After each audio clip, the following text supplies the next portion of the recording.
Baik, kita mulai kuliah. Assalamualaikum warahmatullahi wabarakatuh. Ini kuliah perdana kita. Sudah sangat rindu jumpa kalian semua, tapi ya beginilah kondisinya.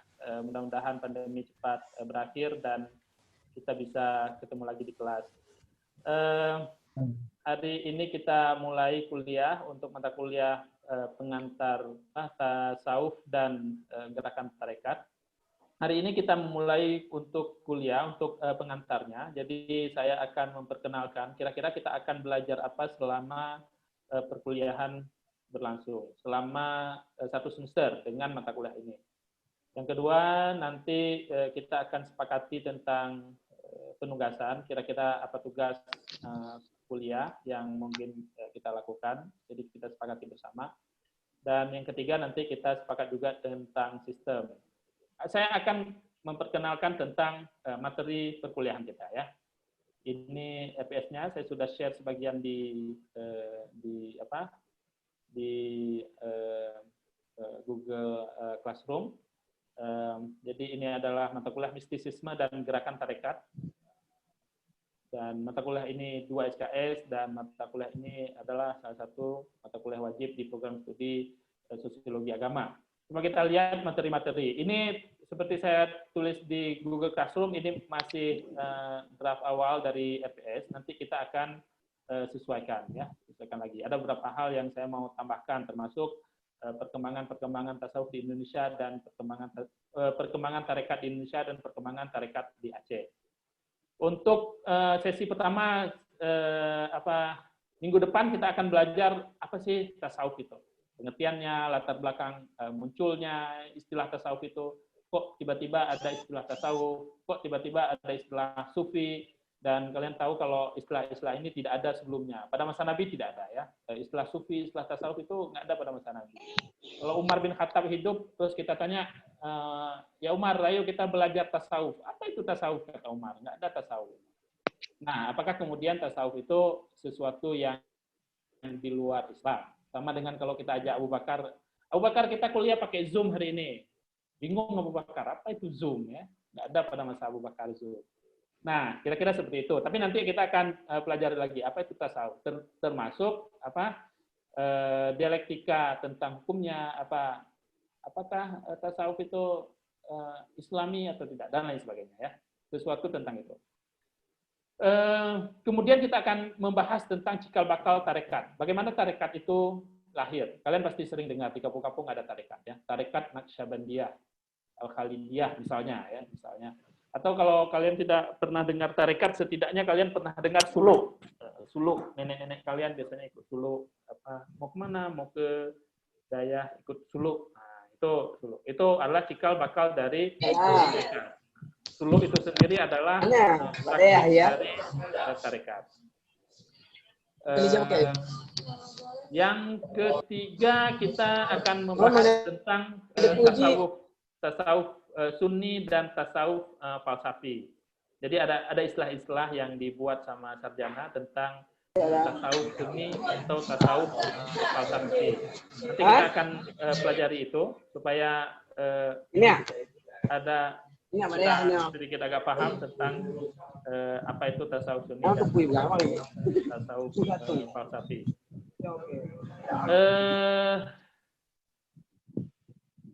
Apa lagi nih? Ini beberapa yang terkait dengan institusionalisasi tarekat. Dalam tarekat itu ada banyak sekali istilah. Ada mursyid, ada khalifah, ada zikir, murid, ijazah, firqah, ada talqin, ada dan bai'ah dan lain sebagainya. Ya, itu istilah-istilah itu nanti kita akan pelajari dalam satu kali pertemuan supaya dia sebutkan mursyid, apa itu artinya mursyid ya. Terus apa lagi ya? Ini berikutnya nanti belajar tentang peta tarekat utama di dunia Islam. Sepertinya ada suara dari mikrofon siapa? Coba Ina, coba lihat Ina. Matikan mikrofon teman-teman kalau lagi nggak ini, lagi nggak apa? Kalau lagi nggak bersuara. Baik, kemudian kita akan belajar juga tentang peta tarekat utama di dunia Islam. Ya, ini sudah kami tulis tentang Mesopotamia, Mesir dan Maroko. Ini mungkin tidak ya. Kita tidak terlalu, mungkin ini hanya gambaran saja seperti apa tarekat di dunia Islam hari ini. Di Arab seperti apa, di India seperti apa, di Turki seperti apa, dan di Indonesia juga seperti apa. Karena tarekat itu banyak sekali. Kalau kita di Aceh kan yang paling terkenal itu tarekat Naqsyabandiyah Khalidiyah. Itu kampungnya si Ina itu, di Darussalam, Labuhan Haji. Itu akarnya. Atau kampungnya si siapa? Si Zuri atau si Ramadan itu di Singkil ya. Itu juga terkenal. Abu apa namanya Zuri itu di Singkil? Batu Korong ya. Itu ada Iya, Batu Pak. Korong namanya. Ya, Batu Ada, Pak, Korong. Batu Korong. Ya, itu beliau salah satu pengembang tarekat di ini. Di Singkil juga ada Abu Tanah Merah, terus ada Abu Zamzami. Nah, itu di Singkil. Nanti kita akan pelajari ya. Iya, Pak. Terus peran tarekat dalam periode pertengahan sebagai basis perjuangan. Ini kemungkinan yang saya mau ganti ya. Peran tarekat dalam penjahan. Ada beberapa memang, tapi apakah ini signifikan atau tidak nanti kita akan lihat lagi tentang peran tarekat. Terus sunifikasi sebagai sebuah strategi penerimaan tarekat secara masif. Nah, ini dua ini mungkin bisa kita gabung nanti antara peran tarekat dalam periode perjuangan dengan sunifikasi. Terus yang berikutnya ini penerimaan tarekat dalam berbagai masyarakat di dunia kontemporer ya. Beragam model penerimaan masyarakat di berbagai macam penerimaan masyarakat dalam masyarakat yang bervarian. Berbagai model penerimaan tarekat dalam masyarakat yang varian, yang beragam ya, sangat beragam. Dan jalur darat dan jalur maritim sebagai sentral pergerakan tarekat, tentang kewalian dan kekuatan tarekat di Asia Tenggara. Nah, adik-adik sekalian, teman-teman sekalian, ini yang saya bilang tadi saya mau tambahkan beberapa. Jadi selain belajar tentang tarekat yang sangat teoritis, kita juga mau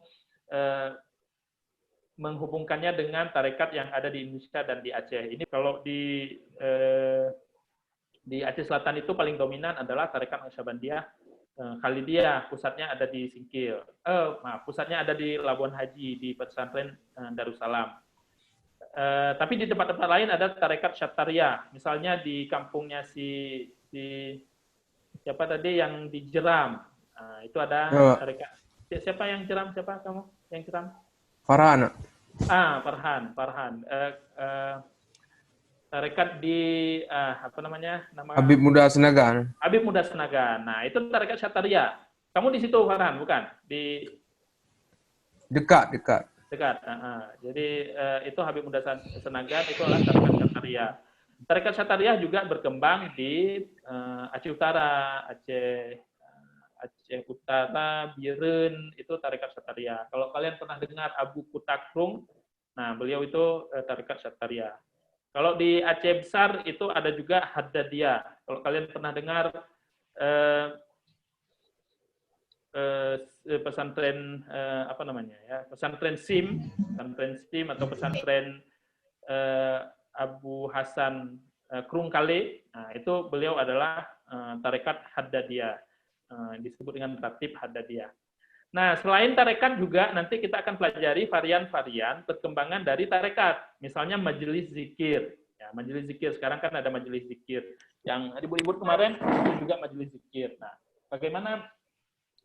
bagaimana majelis zikir itu? Itu kita akan pelajari. Bukan hanya di dalam konteks Aceh, tapi juga dalam konteks Indonesia. Ya.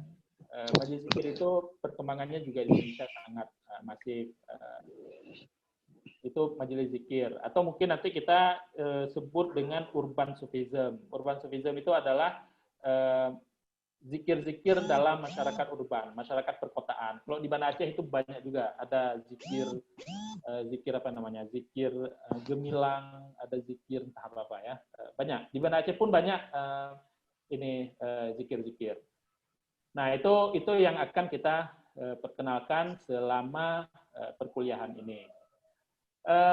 Mahasiswa sekalian, yang paling penting dari program ini semua, perkenalan ini semua adalah bagaimana fenomena tentang tarekat ini kita lihat dengan kacamata sosiologi agama. Ya. Jadi bagaimana kita melihat tentang tarekat ini dari kacamata sosiologi agama, dan bagaimana kita menempatkan tarekat dan perkembangannya itu dalam konteks sosiologi agama. Ada dua hal yang paling penting ketika kita membahas tentang tarekat ini. Yang pertama adalah dari sisi normativitas agama. Normativitas agama itu maksudnya aturan-aturan keagamaan. Kalau kita lihat Islam itu ada bagian normatifnya, ada bagian sosiologisnya. Normatif itu artinya ajaran-ajaran atau aturan-aturan atau apalagi doktrin-doktrin, dan itu ada di kitab suci. Itu kita sebut dengan normativitas agama. Ya, semua orang sepakat bahwa sholat adalah wajib. Umat Islam wajib sholat. Nah, itu adalah normativitas agama, ajaran agama. Tapi apakah umat Islam sholat? Semua? Tidak semua umat Islam melakukan sholat dengan beragam alasan, ya, dengan sangat beragam alasan. Ada yang malas, ada yang nakal memang, ya kan, ada yang lupa, ada yang telat bangun, ada entah apa.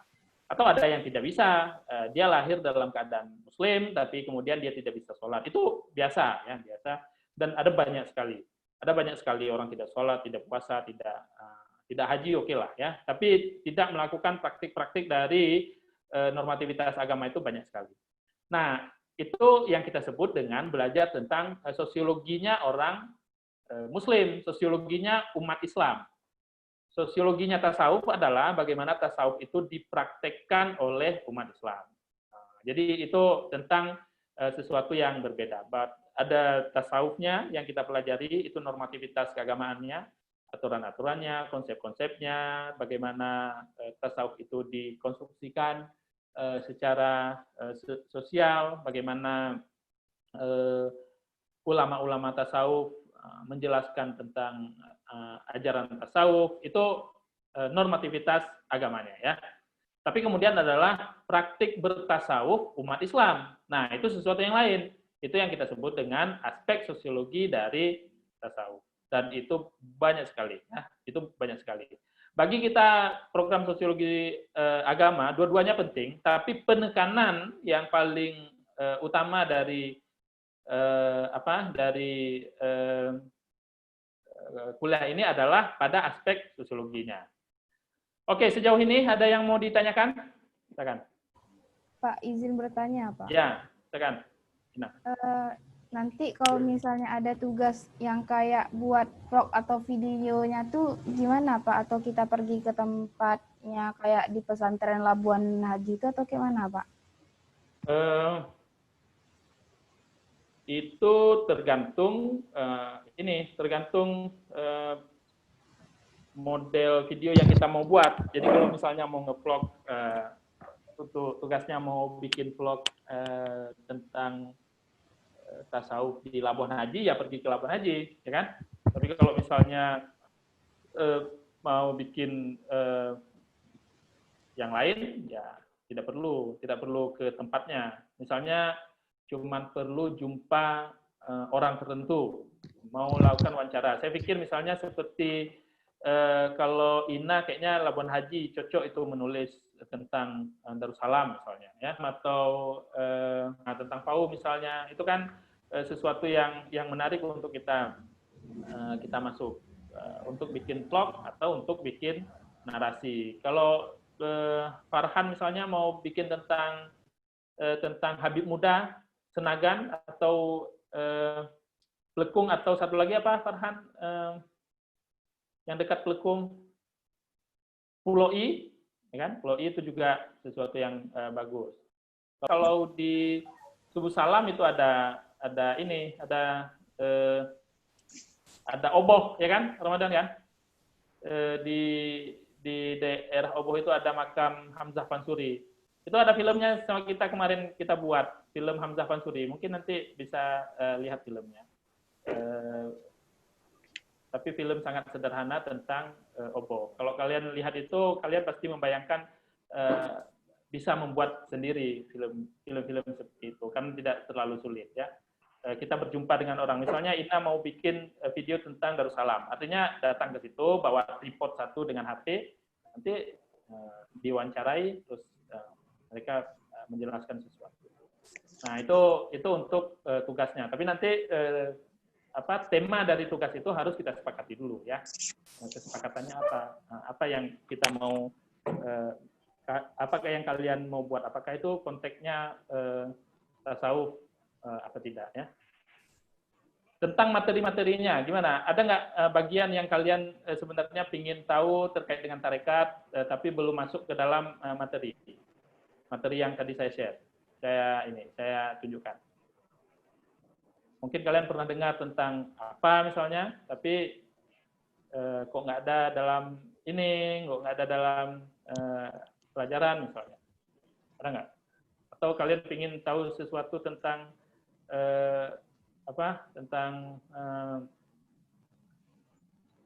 tentang tarekat, tapi tidak ada dalam materi yang sudah saya sampaikan. Nah, ini dia. Atau ada saran, Pak, kita belajar tentang ini, nah, gitu, terkait dengan tasawuf.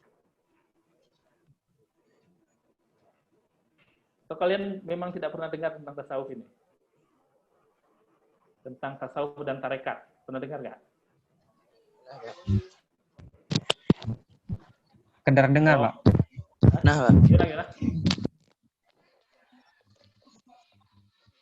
Pasti pernah dengar ya. Kalau secara istilah kan kalian pasti, saya kira pasti pernah dengar, tapi mungkin tidak melakukan pendalaman. Hal yang menarik karena tentang tasawuf itu makin modern, makin ke perkotaan itu makin variannya semakin bagus. Ada juga tadi yang saya sebut dengan urban sufism, itu artinya tasawuf dalam masyarakat urban. Tapi ada juga yang paling marak sekarang kita sebut dengan komodifikasi sufism.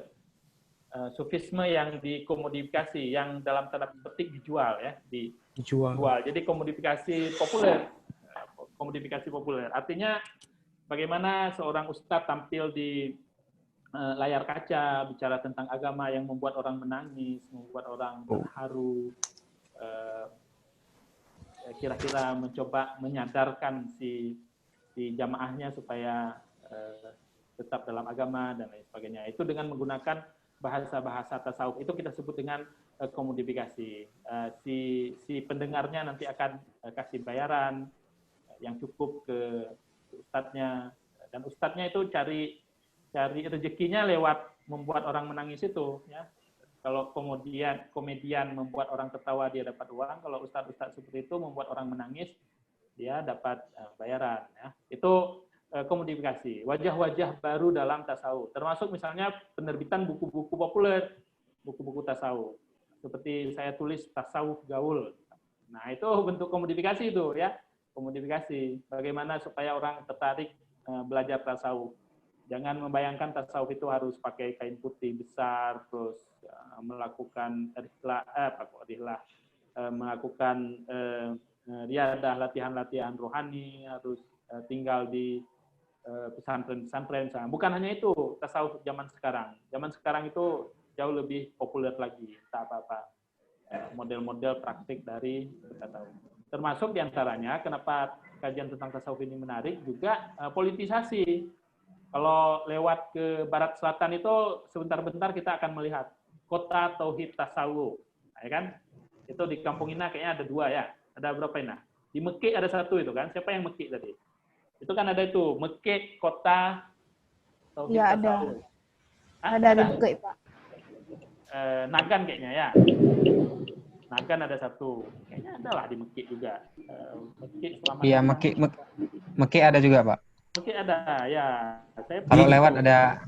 Kan? Ada ini pengkajian tasawuf. Kajian tasawuf. Terus Yeah. itu kan bagian dari kita sebut dengan politisasi tasawuf itu. Bagaimana kemudian tasawuf itu masuk ke dunia politik. Jadi tokoh-tokohnya itu masuk ke sana, menjadi bagian dari kekuasaan.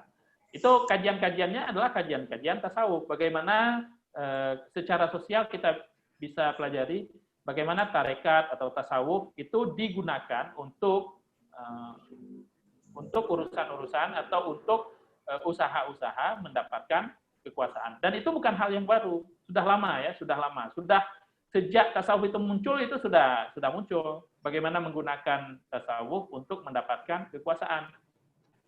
Dan itu juga terjadi di daerah-daerah lain, bukan hanya di Aceh. Hampir semua daerah di Indonesia, ketika guru tarekatnya masuk ke politik, dan itu dia bisa memenangkan. Jadi jangan secara sosial jangan hanya melihat tasawuf sebagai praktik ritual agama. Oh, sekali berzikir terus sepanjang malam. Tapi coba kita lihat di belakangnya, bagaimana struktur yang ada di belakangnya. Kenapa zikir-zikir itu bisa berlangsung terus? Padahal dananya besar-besar itu. Ada satu kelompok zikir di Banda Aceh itu loudspeaker untuk zikir itu 1,3 M. Kalau di fakultas kita punya, di prodi kita punya 2 M, lebih besar ya. Makasih Mas. Cuman terima kasih maksudnya ya, makasih Mas. Dikasih ada satu speaker dikasih sama teman kemarin untuk prodi, jadi saya bayar 2 M. Makasih Mas. Nah, itu kenapa bisa dapat? Karena mereka bekerja sama dengan kekuasaan ya, bekerja sama dengan kekuasaan. Nah, itu contoh-contohnya. Contoh-contoh bagaimana gerakan tasawuf itu nanti masuk juga ke bagian-bagian kekuasaan. Makanya menarik untuk memahami tasawuf ya, memahami gerakan-gerakan tasawuf itu. Bukan hanya sekedar untuk mendalami ajarannya, normativitasnya, tapi juga untuk mengetahui gerakan-gerakannya. Normativitas itu pun sendiri sebenarnya sesuatu yang menarik ya. Kalau kalian belajar tasawuf, menghayati, itu sesuatu yang menarik. Nanti saya akan tunjukkan sisi-sisi yang menarik dari tasawuf dibandingkan kita tidak belajar tasawuf. Maksudnya kalau kita belajar agama tapi juga belajar tasawuf, itu agama itu menjadi sangat menarik. Kita juga nanti akan menceritakan tentang tokoh-tokoh tasawuf yang luar biasa di masa lalu yang itu dihormati seluruh dunia sampai saat ini.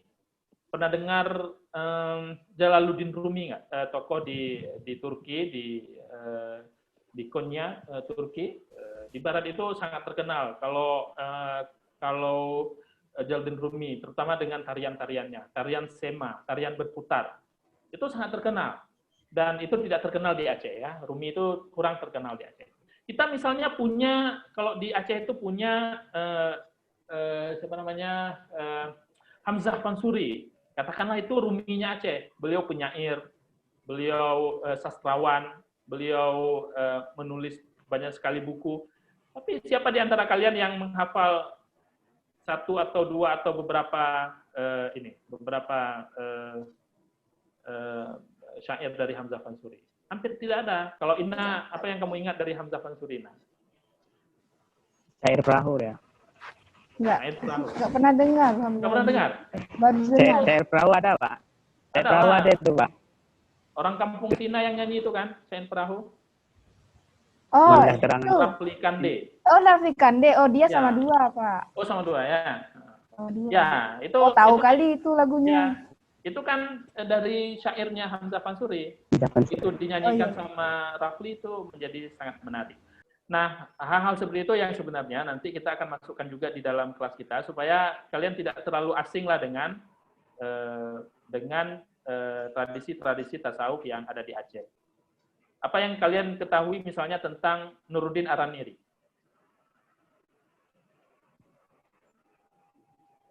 Ramadan, apa yang kamu tahu selain nama kampus? Nuruddin Araniri. Beliau pernah jadi seorang mufti, Pak. Nah, itu nanti akan kita bahas. Bagaimana misalnya perseteruan antara Nuruddin Araniri dengan murid dari Hamzah Pansuri. Itu yang saya bilang sama kalian tadi, kejadian-kejadian seperti yang terjadi di Abdia 2 minggu yang lalu, ada pertengkaran antara kelompok zikir, itu bukan sesuatu yang baru, Pada masa Nuruddin Araniri itu sudah pernah terjadi. Kalau misalnya kalian masuk ke dalam kelompok-kelompok yang saling bertentangan itu, kalian mendukung kelompok A, kalian mendukung kelompok B, kemudian ikut menyerang, itu kalian mengulangi tradisi-tradisi yang sudah berlangsung hampir 800 tahun yang lalu. Jadi harus kita sadari itu, supaya kita tidak terlibat atau tidak ikut-ikutan untuk melakukan sesuatu yang destruktif seperti itu. Ya. Hilang sebentar ya. Oke, Pak. Ada dosen muda. Dosen muda. Nah, itu kakak-kakak itu semuanya, kakak-kakak, abang-abang. Oke, saya kira itu saja kuliah hari ini. Terima kasih semuanya. Mohon maaf atas segala kekurangan. Mudah-mudahan kita jumpa lagi dengan Zoom nanti. Kita akan sepakati di grup WhatsApp. Terima kasih. Assalamualaikum warahmatullahi wabarakatuh. Waalaikumsalam Waalaikumsalam warahmatullahi wabarakatuh.